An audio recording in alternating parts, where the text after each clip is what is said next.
Hello दोस्तों, आज मैं आपको इस वीडियो में बताने वाला हूँ जीएसटी 3B एंड R1 के कुछ अपडेट के बारे में। जी हाँ दोस्तों, गवर्नमेंट के द्वारा बहुत बड़ा अपडेट आया है जिसमें जीएसटी रिटर्न्स में अपडेट है जो कि 1 जुलाई 2023 से एप्लीकेबल होगा।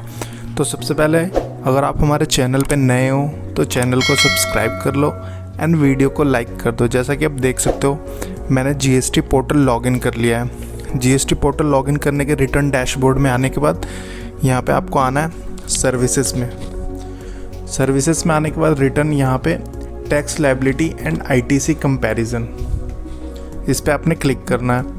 क्लिक करने के बाद आपने यहाँ पे फाइनेंशियल ईयर सेलेक्ट करना है। जी हाँ दोस्तों, फाइनेंशियल ईयर 23-24 में यहाँ पे सेलेक्ट कर ले रहा हूँ करंट फाइनेंशियल ईयर। ये क्लिक करने के बाद यहाँ पे आप देख सकते हो इसमें कंपैरिजन लायबिलिटी का आएगा आपको कि R1 में और 3B में कितना लायबिलिटी गया है। यहाँ पे आप देख सकते हो difference in liability declared and paid. जैसा कि यहाँ पे देख सकते हो tax liability as per R1 IFF 2B 2A paid as per 3B कि R1 के द्वारा कितनी आपने लायबिलिटी दिखाई है एंड 3B में कितना है। तो यहाँ पे अप्रैल और मई मंथ का मेरे पास यहाँ पे आ रहा है। जैसा कि देख सकते हो पूरा है 16903 R1 में भी दिखाया हमने और 3B में भी सेम दिखाया है। ये एक तो आपको कंपेयर करना है दोनों का। एंड में आता है परसेंटेज ऑफ लायबिलिटी पेड। यहाँ पे आप देख सकते हो परसेंटेज कितना है, क्योंकि दोनों में सेम है तो परसेंटेज 100% है, कोई इशू नहीं है। अगर यही चीज़ अगर एक में होता 16,903 और एक में होता आधा उसका, तो यहाँ पे परसेंटेज ऑफ लायबिलिटी होती है आपके 50%। अगर उस केस में अगर 1% भी आपका यहाँ पे परसेंटेज ऑफ लायबिलिटी नहीं है तो आपको आएगा इंटीमेशन यानी नोटिस आएगा DRC 01B में। जी हाँ दोस्तों, DRC 01B के बारे में आपको मैं आगे बताऊंगा कि DRC 01B क्या होता है और इसको कैसे चेक करते हैं।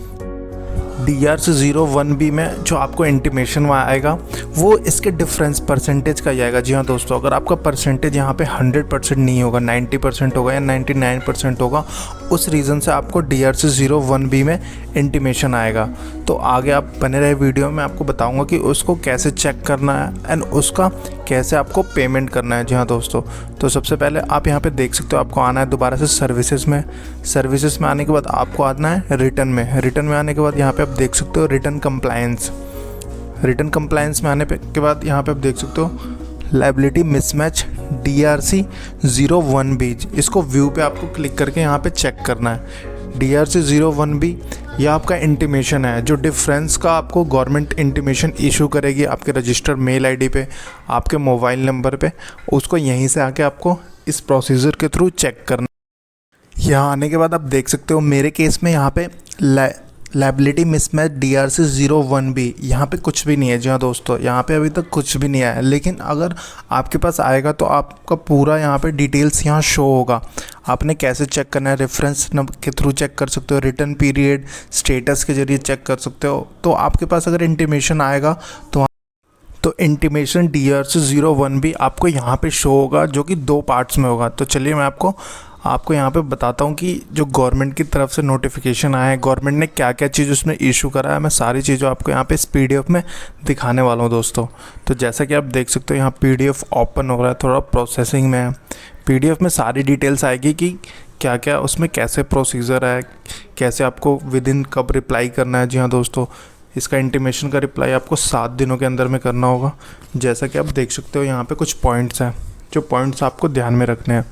Who can form DRC 01B file, कौन इसको फाइल कर सकता है। DRC 01B फाइल जिनके पास इंटीमेशन आएगा वही फाइल कर सकते हैं। जी हाँ दोस्तों, अगर आपके पास इंटीमेशन आता है तो उसका रिप्लाई करना है आपको विद इन 7 डेज़ के अंदर में।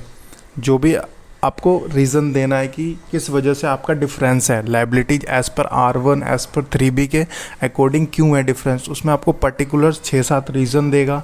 उस सारे रीज़न के अकॉर्डिंग आपको रिप्लाई करना है कि किस वजह से आपका ये शॉर्ट है, क्या लास्ट ईयर का कुछ लायबिलिटी का एडजस्टमेंट है या करेंट ईयर का है या किसी और पीरियड का है। दूसरा क्वेश्चन आप देख सकते हो on which class of tax payer इस form DRC 01B is applicable. जी हाँ दोस्तों, सब टाइप्स के ऑल टैक्स पेयर्स पे एप्लीकेबल है ये DRC 01B। यहाँ पे आप देख सकते हो और तीसरा पॉइंट है I have not filed the DRC01B previous tax, can I still file GSTR1 I have. जी हाँ दोस्तों, क्या अगर आपने रिप्लाई नहीं करा DRC01B का तो आप GSTR1 को फाइल नहीं कर सकते। ये आपके अगले नेक्स्ट पीरियड की जो रिटर्न होगी GSTR1 उसको ब्लॉक कर देगा, आप नहीं फाइल कर पाओगे नेक्स्ट मंथ की रिटर्न्स को, सबसीक्वेंट मंथ की रिटर्न को आप नहीं फाइल करने देगा। आप देख सकते हो, और you will not able to file GSTR1 IFF for the subsequent period. जब तक आप इसका रिप्लाई नहीं करोगे तब तक आपको ये फाइल नहीं करने देगा। जी हाँ दोस्तों, और भी कई पॉइंट्स है इसमें। How will be intimate that I have to submit reply in form DRC01B part B. हाँ जी दोस्तों, इसका पार्ट बी वही है जिसमें पार्ट ए में आपको पूरी टैक्स की डिटेल्स बताएगा ये कि आपका मिसमैच R1 और 3B के अकॉर्डिंग क्यों है, और पार्ट बी में आपको इसका रिप्लाई करना है DRC03 के ज़रिए इसको पेमेंट करके। पार्ट बी में आपका रीज़न देना है, आपको वैलिड रीज़न कि किस रीज़न के अकॉर्डिंग आपका वो मिसमैच आ रहा है। उसमें 6-7 पॉइंट्स होंगे रीज़न में, इस रीज़न के अकॉर्डिंग आपको रिप्लाई देना है।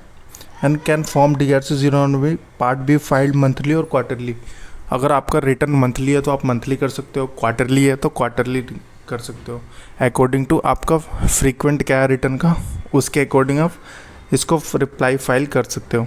और भी इसमें कई सारे पॉइंट्स हैं इसमें समझने के लिए, तो आगे मैं आपको इस वीडियो में बताने वाला हूँ इसका पूरा डेमो। जी हाँ दोस्तों, इसका प्रोटोटाइप जो गवर्नमेंट की तरफ से रिलीज़ हुआ है कि कैसे आपको चेक करना है, वो आगे इस वीडियो में आपको बताने वाला हूँ। उस वीडियो के इसमें पूरा PDF में शो होगा कि आपने कैसे चेक करना है, कैसे लॉगिन करके इसको चेक करना है। और इसमें पार्ट ए DRC01B में है और पार्ट बी भी है इसमें, तो उन दोनों को आपको कैसे चेक करना है यहाँ पे आप देख सकते हो। सबसे पहले जैसे ही आप यहाँ पे मैं PDF को ड्रैग करके नीचे आपको दिखाता हूँ कि आपने कैसे इसे चेक करना है एंड आप कैसे ओपन कर सकते हो। यहाँ पे आप देख सकते हो आपको कैसे, जैसे मैंने बताया था कि यहाँ पे रिटर्न कंप्लायंसेस में जाके आपको चेक करना, आप रेफरेंस नंबर, टैक्स पीरियड या स्टेटस के ज़रिए आप उसको चेक कर सकते हो कैसे, अकॉर्डिंग टू डिटेल्स डाल के। जी हाँ दोस्तों, डिटेल डालने के बाद यहाँ पे आपके पास शो हो जाएगा वो कि DRC01 पार्ट ए में क्या है और पार्ट बी में क्या है। मैंने आपको पहले ही बताया कि जो पार्ट ए है उसमें आपका टैक्स का डिटेल्स होगा, जो डिफरेंसेस होंगे according to R1 and 3B। और पार्ट बी ये होता है कि आपको वैलिड रीज़न देना है कि किस रीज़न की वजह से आपका डिफरेंस आया है। तो यहाँ पे आप देख सकते हो, पहले तो पार्ट ए है। पार्ट ए में आप ये देख लो, आप यहाँ पे दिखाएगा आपको फॉर्म GSTR1 और 3B, उसमें टैक्स कितना गया है आपके रिटर्न में और R1 में कितना गया है, तो दोनों का डिफरेंस का ये लायबिलिटी है। पार्ट ए में डिफरेंस लायबिलिटी है ये। तो डिफरेंस लायबिलिटी पार्ट ए में आपको शो करेगा कि आपका R1 और 3B के अकॉर्डिंग कितनी लायबिलिटी है। और उसके बाद आता है पार्ट बी। जी हाँ दोस्तों, जैसा कि आप देख सकते हो पार्ट बी में आपको रीज़न बताना है और रीज़न वैलिड रीज़न देना है आपको, कि इसमें कई सारे आपको रीज़न दिखाएगा कि आपने एक्सेस लायबिलिटी लिया है कि प्रीवियस रिटर्न पीरियड का है, पिछले साल का है, या कोई एडजस्टमेंट है रिटर्न में। तो ये वाला जो पार्ट बी में दूसरा ऑप्शन है, इसमें से आप रीज़न देख के अपना सबमिट कर सकते हो कि आपने पिछले महीने ज़्यादा टैक्स पे कर दिया था इसलिए इस महीने कम टैक्स पे करा है R1 के अकॉर्डिंग।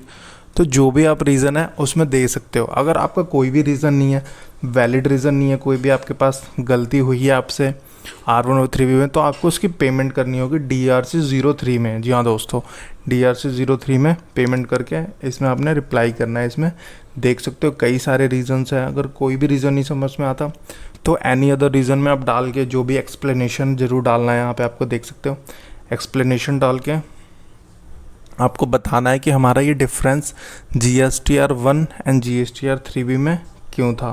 तो ये सारी चीज़ें डाल के आपको सेव करके आप यहाँ पे डाउनलोड भी कर सकते हो। उसके बाद इसको आपने फाइल करना है DRC03B में। जी हाँ दोस्तों, पेमेंट करने के बाद DRC03 में आपको इसको फाइल करना है।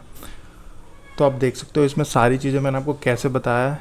तो ये रिटर्न जुलाई के रिटर्न से एप्लीकेबल हो जाएगा नेक्स्ट मंथ के रिटर्न से। तो आप अपने रिटर्न फाइल करने से पहले ज़रूर क्रॉस वेरीफाई कर लें।